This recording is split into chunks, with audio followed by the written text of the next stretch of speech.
Tonight we are finishing a 4-part series that we've been doing, looking at 4 confusing things that Jesus said. There are obviously more than just 4 things that Jesus have said that cause a lot of questions, a lot of confusion. We're just looking specifically at 4. And tonight's confusing thing that Jesus said is that time that it sounded like he was saying that he's not good. I'm not good, I being Jesus, not us.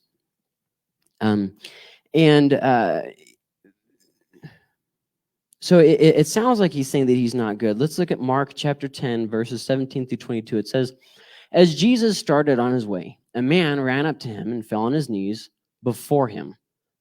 Good teacher, he asked, what must I do to inherit eternal life? Why do you call me good? Jesus answered. That's the part that people think he's saying he's not good. So now we're looking at the context here. No one is good except God alone. You know the commandments. You shall not murder. You shall not commit adultery. You shall not steal. You shall not give false testimony. You shall not defraud. Honor your father and mother. Doesn't that kind of sound like your typical coined response? It's almost like Jesus is being, what's the word, flippant, I guess, not serious. Like he's just giving him this shallow answer. Now, that's important. It's important that Jesus gave him this shallow answer. Just hold on. Teacher, he declared, not said, okay? All these I have kept since I was a boy. Jesus looked at him and loved him. One thing you lack, he said. Go sell everything everything you have and give it to the poor, and you will have treasure in heaven. Then come follow me. Now, this is typically what people think about this story. Jesus says, hey, I'm not good. Whatever the Father is, I'm less than that. And rich people can't go to heaven. And that's kind of what people get from the story, and they just kind of dismiss it because they're like, well, I'm not rich. So there's that. And I don't really care whether Jesus is good or not. Well, that's not good. So at this, the man's face fell. He went away sad because he had great wealth.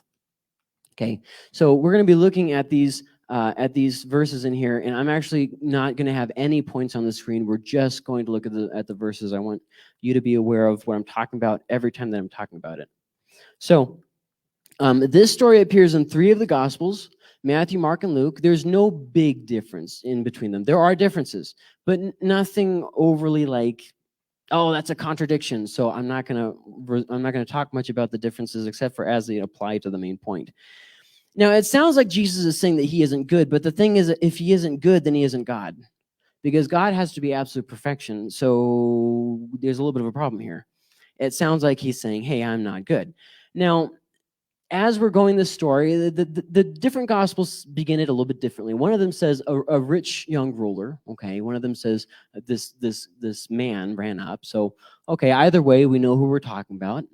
As Jesus started on his way, a man ran up to him and fell on his knees before him. Good teacher, he asked, what must I do to inherit eternal life? Now, the different Gospels slightly word that differently. Matt says, the Gospel of Matthew says, what good thing do I have to do?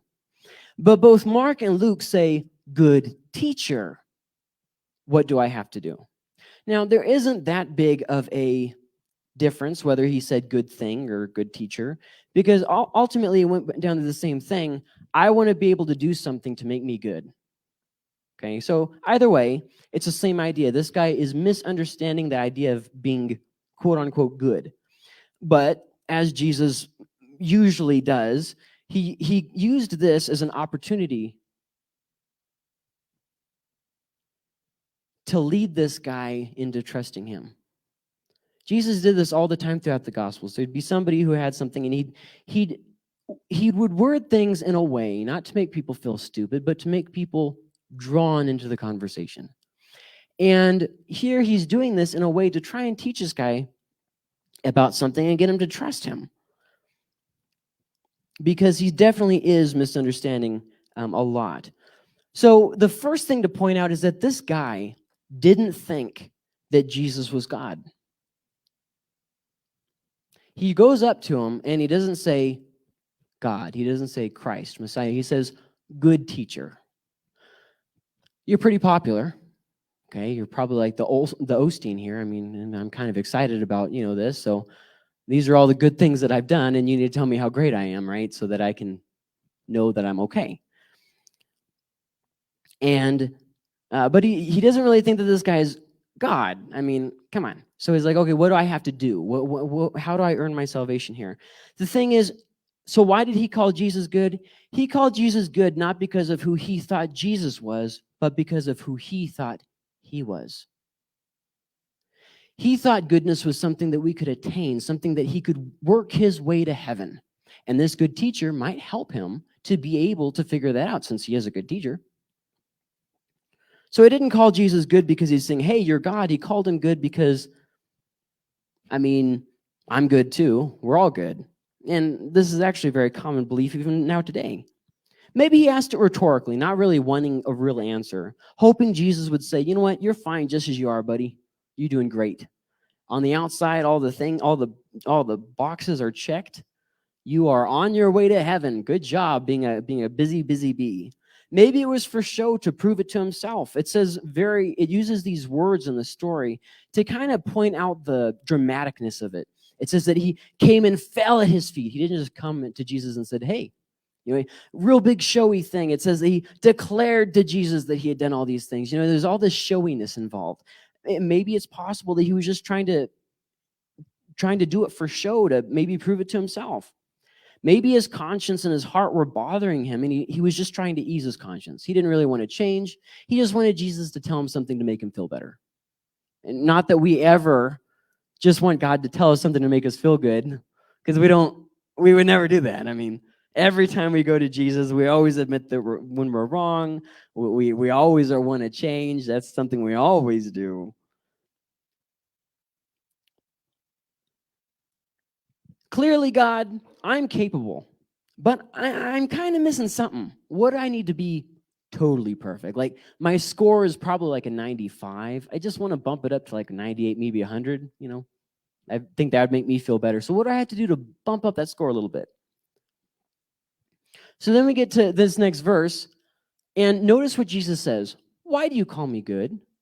See, Jesus instantly points out the fact, you're calling me good because you think you are good and you want me to make you more good. Why are you calling me good? Jesus neither denied that he was God, nor that he was good. And he definitely didn't say, you shouldn't call me good. He does not say you shouldn't call me good. Instead, he asks a very pointed question, a very important question. Why do you call me good? Very important question is the why. In fact, when I was reading this story through studying for this, it was that question that Jesus asked that really points out the hollowness of what's going on here. This guy comes up and he already thinks that he's doing everything right. So then Jesus says, why are you calling me good? And he's like, okay, but God, I've done all these things. Or Jesus, I've done all these things. And so then Jesus says, oh, okay, yeah, you're good. I'll just stick to the law. So why do you call me good? And the interesting thing about this story is that we never know this guy's motive. The ruler who comes, is he being honest with Jesus? Does he really want to know? Or is he just trying to make himself feel better about himself? We don't know. We never see this guy's motive. We see him come and ask Jesus a question, deny that he's doing anything wrong, and then walk away sad. We don't actually ever see this guy's motive. We don't see what's inside of his heart. So then the next statement that Jesus makes, I missed it for years because I thought I could be good enough. How many times have you heard people say something like this? I don't really need to go to church. I'm glad it works for you, but I don't really need it. I mean, I got off drugs by myself. See, the idea there is that Christianity is about being better. It's about being good enough. And so clearly, if someone's not good enough, they don't deserve to be in this building, right? I was actually playing a video game, and on the dialogue on the video game, one of the characters said this. He said that he brought a hooker into church, and the other guy says, you brought a hooker to church? And the other guy says, why not? And it's a very good point. Why not? Like, you don't have to be something for God to accept you. And I missed that. But look what Jesus says. No one is good. When I actually heard what Jesus was saying, at first I felt sad. All my work and effort is wasted. But then I felt a lot of relief. Thank God. It's not about my goodness. No one is good. That means out of all the Christians in the world and the people who have all their act together and the people who really look the part, they dress real sharp and they look real sharp and they talk real sharp, they're not good. The most filthy, disgusting person you can imagine, they're also not good. But we're okay with admitting that. They're not as good as me. I mean, dirty. But then there's this class of people like we want to pretend is a good. And God had people who were following him at this time. And he makes a statement, no one is good except for God alone. You're trying to put yourself on the scale of, I'm not Adolf Hitler. And yet God is saying, I'm not even on that scale. I'm over the scale. I'm above. I'm past your comprehension of the scale. This is the exact same thing that the prophet Habakkuk said. And I talked to Yams about this last Tuesday too. God, there's these people who aren't as good as me, and they're mistreating me. And so then God says, well, I'll do you one better. I'm going to bring worse people than them to punish them. And he says, hold on, God, you didn't fix the problem, okay? I'm good. These people are not quite as good as me, but the people that you're bringing by are even worse than them. You're fighting fire with fire, God. And meanwhile, the prophet Habakkuk didn't understand the big picture. No one is good except for God alone. Now see, that's a little bit different. God alone is good. Not even God's people are good. But see, the guy, he didn't hear that. He didn't really get it. You can tell because of the way that he keeps talking to Jesus. He's all, hey, what do I have to do? And Jesus is like, well, hold on. Why are you calling me good? No one is good except for God alone. You know the law. And so the guy just keeps going on. He didn't hear a single thing that Jesus just said. He still has this idea of good and bad. So he's like, I've done all those things, Lord. I've fulfilled the law to its complete extent. I am awesome. Why can't you just tell me how awesome I am? So instead, he tries to prove himself. So then we get down a little bit further. Except God alone. You know the commandments. You shall not murder. You shall not commit adultery. You shall not steal. You shall not give false testimony. You shall not defraud. He's going down this list, and it's like, that's kind of a shallow answer. It doesn't really resolve the problem. Do you think that maybe Jesus knew that answer wasn't really resolving the problem? Do you think that maybe Jesus specifically gave a shallow answer? Because once again, he's trying to have a real dialogue with this guy, bringing him in. Teacher, he declared, all these I have kept since I was a boy. Mic drop. Pew! You didn't see that one coming, did you, Jesus? I outsmarted you. I'm a really good person. You deal with all these filthy street rats all day, and you didn't know that you had someone as good as me walking in. How many times do we come to Jesus with that same attitude? You saved me from some pretty bad stuff, but at least I'm not like that guy. Holy smokes. You could never change his life. This is an attitude that is more often than not in each one of us. But when we read this story, we skip past it because, hey, I'm not rich. Teacher, he declared, all these I have kept. Both Mark and Luke make this statement, since my youth, or since I was a boy. Matthew doesn't say that. He just says, I've done all these things. And in here, we see a bit of the problem. The guy didn't come to Jesus to learn. He didn't come to Jesus for life. He didn't come to Jesus to trust. He came to earn his salvation by being good enough. There's just one more thing that I need to do, God. I've done all these things, and I still feel like I'm not quite there. There's something I'm missing. And another thing, he wanted to prove his worth. Look at how happy he is to tell Jesus about his ability to be perfect. Well, hey there, dude. If you're so perfect, why are you asking me what you need to do? Because good enough isn't ever good enough. It doesn't make you sleep any better at night. Thinking that you're perfect and everything you do is perfect, it may make you feel better in an argument, but when you're all alone at night trying to go to sleep, it doesn't really do anything to comfort your conscience.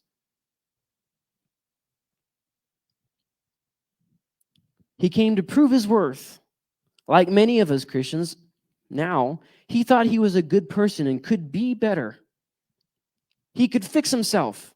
He was independent of God. He didn't need God's help. He needed to work harder, not trust God. He was prideful in his goodness, and he was prideful in his strength. Look at me.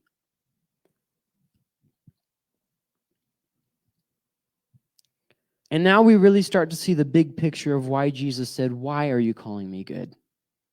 See, Jesus was trying to point him to something that he didn't hear. You can tell that because Jesus starts off his statement with very weighted statements.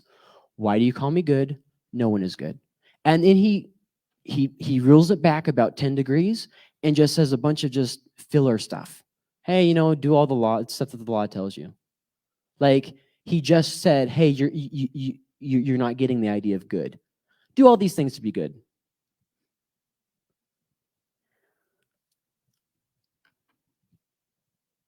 There's this idea, and I've already said it just a second ago, that Christianity is about being better, doing good things. If I do good things, hey, I don't need Jesus, right? We even tell it in our kids' church programs, and when churches used to do Sunday school, they used to do it in there. All the different ways that we can be good, we can be better. But what is good, and why should I do good? Well, hey, if I get off drugs all by myself, I don't need Jesus. Hey, that Jesus thing, that's fine for you. It's just not for me. See, I'm not like them. And we all have a them that we compare ourselves to. And this is where the real funny thing is. See, Jesus came, and you understand that Jesus fulfills the law. The purpose of the law, the requirements of the law, he fulfilled it, okay? So this is the funny thing. He's talking to Jesus, okay? And he is a slave to the law. He's talking to the one who fulfills the law, and he is a slave to the law, and he's missing it. He's so focused on his to-do list that he misses Jesus' fulfillment of the law that he is a slave to. He kept trying this impossible dream to be good. See, his focus was completely on himself. It wasn't on faith. It wasn't on God. His focus was on himself.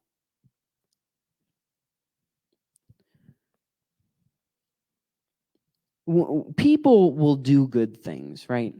Everybody does good things and bad things. Some people do more bad things than good things. But inside our essence, who we are isn't perfect. Inside of God, the essence is perfect. When Jesus came to this world, he took on a frail, falling apart body, but he was without sin. Because what was inside was God. He clothed himself in our human body, if you will. I think that's a good enough explanation. A body that was falling apart, that eventually would have died. But inside of that frail outside cloak was still God. God is incapable of sin. Us, we're not like that. See, inside of this frail body is a frail essence, prone to wander.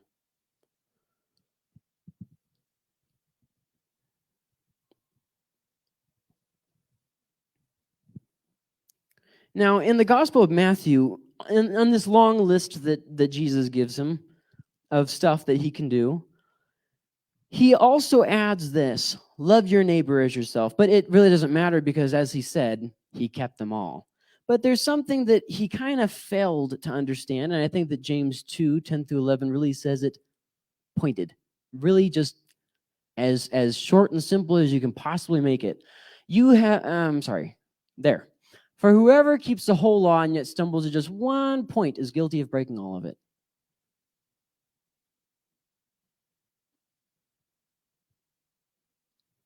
Whoever keeps every single law but fails at even one part of it is guilty of breaking the whole thing.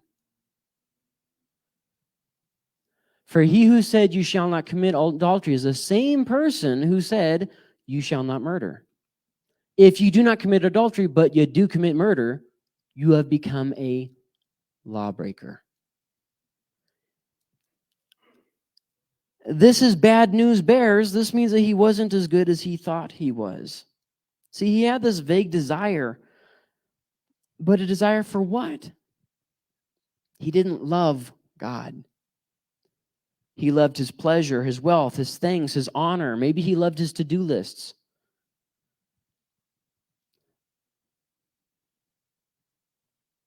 So what the story really comes down to is it's about a guy who has two masters in his life. And he can't pick between the two. And so Jesus' first answer is kind of helpful in a way. Hey, set your eyes on me. Okay, yeah, but see, the problem is that he didn't go to the law looking for God. He went to the law looking for his righteousness. But righteousness isn't found in the law. Only the awareness of sins and the constant toil to it. And so he was a slave.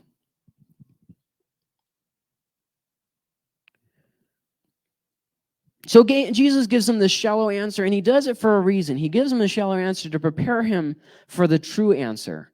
Because don't you think that he maybe knew what this guy was about to say? Have you ever seen a rooster? They come in and you just know what they're about, right? They've got that they have it all together. They know all the world's problems, I bet this guy probably had it a mile away. I bet you Jesus could have known what he was going to say without being God. I bet you he was just like, yep, I know exactly where this conversation is headed. Not that we ever maybe don't have a good poker face. You guys are looking at me like you don't know what I'm talking about. I think you do. So that this guy can, God, no, I have done those since I was a boy. And since I've had the choice to choose right, I have chosen right. I always do the right thing. Jesus looked at him and loved him. One thing you lack. Go sell everything you have and give it to the poor, and you will have treasure in heaven. That's not his main point. That's the preliminary. And now he gets to his main point. Then come, follow me. If this story was about how rich people can't go to heaven and how everybody needs to just get rid of everything that they have, this story would have ended right there. Right there. And you will have treasure in heaven. At this, the man's face fell. But it doesn't end there. It ends with one more statement, the statement that we just kind of, it's not really that important, but it's the heart of everything that he's saying. If you want to be free from the requirements of the law and never being good enough, follow me. This is what's keeping you from following me. Follow me. So Jesus gives him the shallow, useless answer to prepare him for the true answer. This is what you lack. And I think it might have done its work because he fully understood, walking away. Jesus told him to sell his stuff and give the profits to the poor so that, for the express purpose that he could follow Jesus. These things, your other master is keeping you away from this master.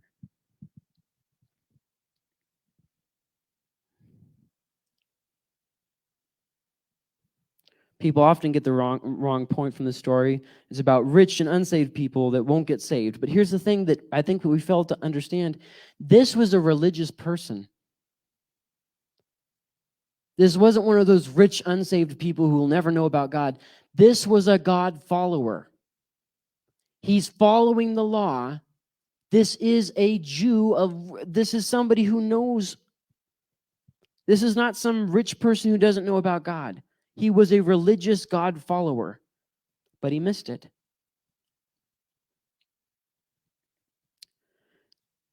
Unfortunately, as is the case, he worshiped things, and then because that makes you feel very unsatisfied. He compensated by doing. Isn't that what we do? We don't really want to give our whole life to God, so we try and do good things so that way He gets off of our back, right? Well, I don't really want to give you my whole life, but look at the good things I'm doing. Yeah, but you still haven't submitted your life to God. And obviously, the result that is just going to happen, the consequence of doing stuff like that, not being satisfied. Don't expect to be satisfied doing all the right things when the root issue is still the root issue. And what was the issue? He worshiped things. See, he wanted Jesus to take away the consequence, not being satisfied, without actually changing. Stop worshiping things. And so Jesus had a very simple solution. If you can't stop worshiping the things, get rid of them. Ta-da! Your other master is gone. Many of us do things, not from love, thankfulness, or anything like that, but from insecurity, trying to prove ourselves. Now, what I mean like this, volunteering to get God off of our back, volunteering at a ministry or with an event so that we can prove our worth to somebody, so people can see how valuable we are, because look at what we do. We're not doing it from a place of love and joy, so as a result, we can't stick with it for long. We grumble and complain the whole time, because we're not really into it the whole time. And obviously, as many people do in the church, make you feel like you're not worth as much if you don't do.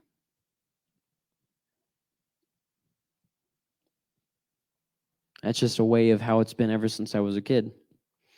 People oftentimes have this idea, if somebody doesn't go, one church I was at, if you didn't go to church in the evening service, you were not really that good of a Christian. You were just, if you didn't do this, you were just a second class. If you didn't do this, you were a second class Christian. And all these different things. You needed to check all the right boxes. But at every different church I went to, they each had their own different box you had to check. It was a little unfair. I kind of felt like they should have gotten together and said, okay, do you care about clothes? Okay, thank you. Now I can put that on my list. Do you care about... So in the Gospel of Matthew, he makes a statement. It says, if you would be perfect or mature. See, he doesn't say that in Mark. He said, one thing you lack. But in Matthew, he says, if you would be perfect. And the idea isn't perfect as in sinless. That's not really what he's talking about. The word actually should more. Sometimes in translations, they translate something a certain way that doesn't really make sense. Okay? Jesus just said that no one is good, so we know he's not talking about earthly perfection of, you don't have any problems, which is what conjures up in our imaginations. What the word means is if you would be mature, if you would move past this rut that you're in as a follower, if you would like to move past that and actually get into the part of following me, follow Jesus. And how do you do that? Well, by serving one master. See, he had a fault line in his ethics. He had all these things that he did right? But he loved things, not God. He didn't want to surrender his life to God. He wanted to ease his conscience. He wanted to be good enough. He wanted to prove himself.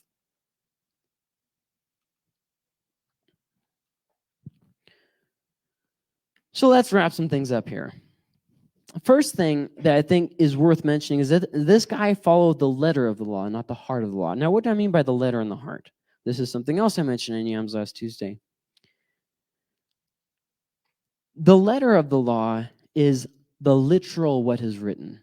The heart of the law is the purpose of what is written. Jesus said this, love God and love your neighbor. This is the heart of the law, the purpose of it, the driving instigator of every law. The purpose, the heart of the law is that you love God with all your heart, soul, strength, and mind, and that you love your neighbor as yourself. That's the heart of the law. He missed that. He stopped at the letter of the law. I haven't done this, I haven't done this, I haven't done this. But if you fell at the heart of the law, the whole purpose for the law's existence, can you really say that you fulfilled the law? And as we looked at, even if you could, it's impossible to keep the whole law. The purpose of the law was to show us our sin, not to offer the way out. God offered the way out. He even says this in the law. You will come and you will offer these sacrifices, and I will overlook the sin. He doesn't say, and the sacrifice will purge you of the sin. He says, and I will overlook the sin. God, it's a back and forth between God and now, once again, this was until Jesus came. So this guy had a to-do list. That's what it was most important about. It wasn't about trusting God. What can I bring to the table? Some of us try to prove that we are worthy of love. Some of us try to prove that, hey, we can be good enough, or that we are good enough. Some of us think it's just about, in Christianity, all this is just about being better. It's about, so I can be a better person. Christianity is about being a good person. Some of us don't want to surrender to God, but we don't want to feel guilty about not surrendering to God. Well, as a result, we don't have any peace. This story is for all of us for many reasons, and the first thing I can think of is that we are all rich in something. And I really want you guys to get this, okay? Listen to this very closely. We are all rich in something. Some of us are rich in money, yes. Some of us are rich in things. Our houses are very cluttered. We have to trip over piles of crap just to get to our bed. Some of us are rich in people. Who I have. Look at all my friends. Okay? Now, focus on this, okay? Some of us are rich in hurts. Things that happened to me. Well, this story doesn't apply to me because I don't have any money in my bank account. I don't have anything in my house. I don't have any clutter or anything like that. I don't even know a whole lot of people. We're rich in hurts, in pains that we're not willing to give up. And here's the thing about that. Those riches that we hold on to will always keep us from following Jesus. If we're rich in money or things or people or hurts or any other thing, that thing that we're rich in will be a block between us and God. If you're rich in hurts, look at how many hurts I have. Look at how much pain I have endured. Count on that becoming your new master. Bank on it. That thing that you're rich in will be the thing that stills your heart. We are all rich in something, and those riches keep us from following Jesus. They keep us from loving people like we should, from praying how we should, from serving how we should. And they also, the thing, whatever we are rich in, will make us seek the wrong thing. If I am rich in hurts, what people have done to me, I'm going to seek something different than if I'm rich in God.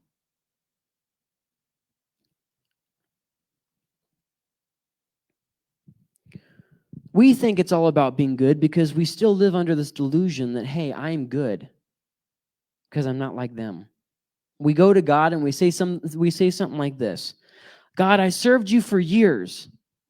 How could you let this happen? I've been faithful. I've done all the right things. See, we still think that we can be good. But the truth is, it's about trusting and obeying. One thing you lack. Get rid of the thing that you're rich in. Follow me. There are some of us who are rich in hurts and pain that we've held on to for years. We're going to have to let it go if we want to follow. There's some of us who are rich in people. We're going to have to break free from the crowd and focus in on God.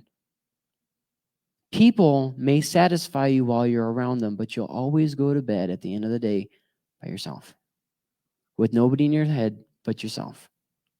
There has to be a point when you are willing to set it aside and follow God. And here's just the last little thing I want to mention with all this.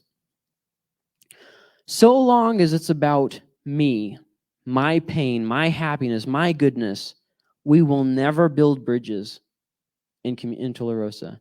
We will never bring people to God, and we will never mature because it's about me. It's about my pain, my happiness, my goodness.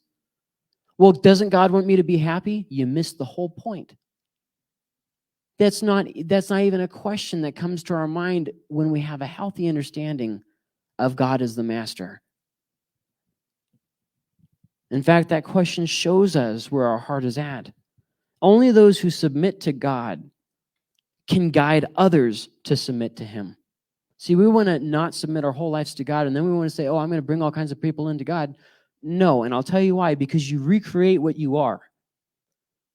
If you are disobedient to God, guess what you're going to reproduce? You'll never be perfect. Never. You'll never be good enough. But you can be submitted to God. Lord, I pray that you would help us to come to a deeper trust in you. I pray that you change our hearts and our minds in the way that you even look at this, God. That we would understand that we are not on the plane with you, and that we are not better than them. Lord, help us to come to you in humility and submission instead of coming to you like we own the place. Lord, I pray that you keep doing the work in us, Lord, that you would keep showing us things like this in your word.